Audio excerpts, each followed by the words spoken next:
Nityanandam. Let us enter into the next episode of exploring into Vedic tradition.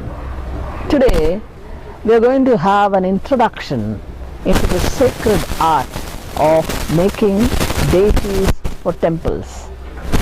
This art is as old as the Vedas, because temple culture is a Vedic contribution to society, to humanity, and temple construction involved many intricate details, right from laying foundation to a temple, what is kept in the foundation, how the construction has to go on, what is to be placed in which position.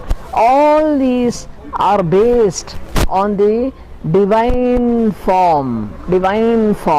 The agamas are the texts which deal with the construction of temples, and they also deal with the making of deities. Deity making has to be so fine and intricate that the human being, the human mind will be able to relate to the energy that is present in the deity. The artist who makes the deities is called in Sanskrit as Sthapati. Sthapati is the person who is in charge of the entire temple structure, right from the foundation to the making of deities and helping in the installation of deities. The Sthapatya Vidya, as it is called, is an intricate science that is handed down from generations to generation.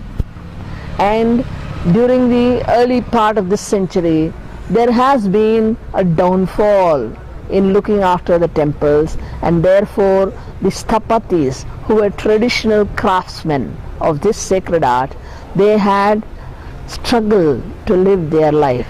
Livelihood was a struggle for them. But of late, many a master is starting to revive this culture. Therefore, people who are immersed in worldly life need to relate to a deity. Why is it people need a deity for reaching to the divine? Because the divine, as in its true form, is to be understood is that it has no form. You can relate to it as the cosmos. When I say cosmos and relating to the cosmos, it is very difficult for people who are stuck to their mental thinking. So for them, as a fill-up to understand how to relate to the divine, they have to have a form in front of them. And that was the necessity why Vedic rishis started the worship of idols, true idols. We do not worship the stone or the metal or the wood that is designed as an idol. It is through that idol that the energy, cosmic energy, is connected with. So now coming to the aspect of making deities. In olden Vedic period, it was more or less wooden deities made out of wood, and that was fashioned by the craftsmen of that period because it was plentifully available. Later on, as time went by, gradually there were more of deforestation and less of wood available, and moreover the pollution increased, and therefore maintenance of a wooden idol became very difficult. Therefore there was a transition to find something more durable for making deities, and they thought about the granite or the stone. That was a very good option which many of the temples followed, and even now behind me you can see stone idols. These idols can stand the wear and tear of time, and they will stand eternally. But when it comes to fine intricate designing of the deity to bring in the beautiful energy of a living God right in front of us, you need to chisel more, and stone does not allow so much of chiseling. It can come as a form, beautiful form, but beyond that, the intricate designing needs something more durable, more malleable, and more flexible. So for that, the ancient seers and sages, they thought of metals as the next option. And if you carve with one single metal, the wear and tear due to time also tells on that metal. And therefore they formulated and found the chemistry by which they could make idols in a beautiful manner with intricate designing. And that is the discovery of the Panchaloha, or the alloy of 5 metals. That was a combination they discovered. What are the combination? They have for the temple deity the 4 parts of silver, 1 part of gold, 8 parts of copper, 8 parts of brass, and a little lead. Later on, instead of lead, they included iron. And there is also a reference to say there are 8 metals also, and that included bell metal and bronze also. So these are the metals which they combine together in the given proportion and form the deity. The person who is in charge of making the deity, I told you, he is called Sthapati, or the artist who is involved in making the deity. It is almost a penance for that person to fashion the main deity of a temple, or the Utsava Murti, we say. Utsava Murti is the deity that is taken around the temple in a chariot or palanquin. The main deity is installed firmly in its place. It is immovable.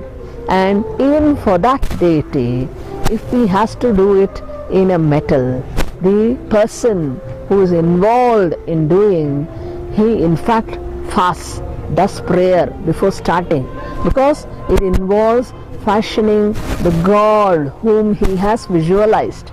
He is almost living like a god just to create a god out of the metal. So it is a tapas for that person. And the people who are involved in making deities, they have such strict rules that they follow before starting to make a deity, and when they are making a deity, and after completion. The humility you see in them is something you have to experience, because they are dealing with a figure which they bring out in its true form. You have wonderful stories of many temples where the deities were carved with so much care that the deities are everlasting kalpataru, or wish fulfilling deities. Many of the temples, you can take the example of Arunachala, Tirupati, Palani, and Puri Jagannath, Badrinath, Kedarnath. Many of these important temples, they have deities that are exquisite to look at, and they fulfill any wish that the devotee goes and seeks. So the making of the deity involves a lot of discipline, even on the part of the person involved in making it.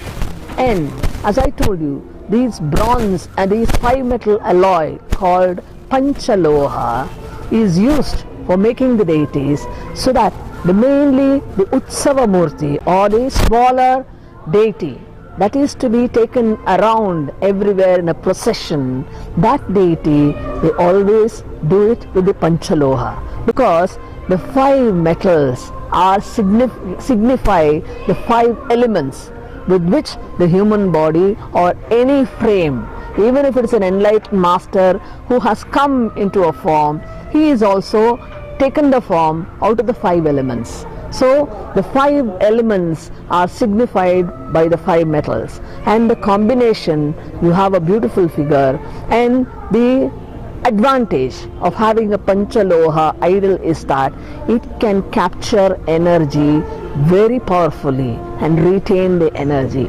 There are temples which have consecration every year. The idols are re-energized. And there are temples where the consecration takes place once in 5 years. That is also called Abhisheka, special energizing procedure. So this is all possible when you have a 5 metal alloy. A single metal will be weak to withstand this consecration off and on. But when it is a 5 metal combination, they are very strong and they can withstand wear and tear very easily for a very long time. And the other advantage is that you have the availability of making exquisite designs in them, so that they shower their divinity through their form itself, and the master will energize it, and people who come there seeking to find a form will be immediately attracted toward the form, and the energy will hold them and energize them. That is the idea of making Panchaloha idols. It is a beautiful art which needs to be revived much more strongly, and we in our ashram have made an attempt. Our Swamiji has made an attempt to have the art, Vedic art, which is a rich contribution throughout our Hindu culture. He has brought it alive through his deities, which he is installing in different temples all over the world. So please enjoy the deities' beauty and the energy from within. Nityananda.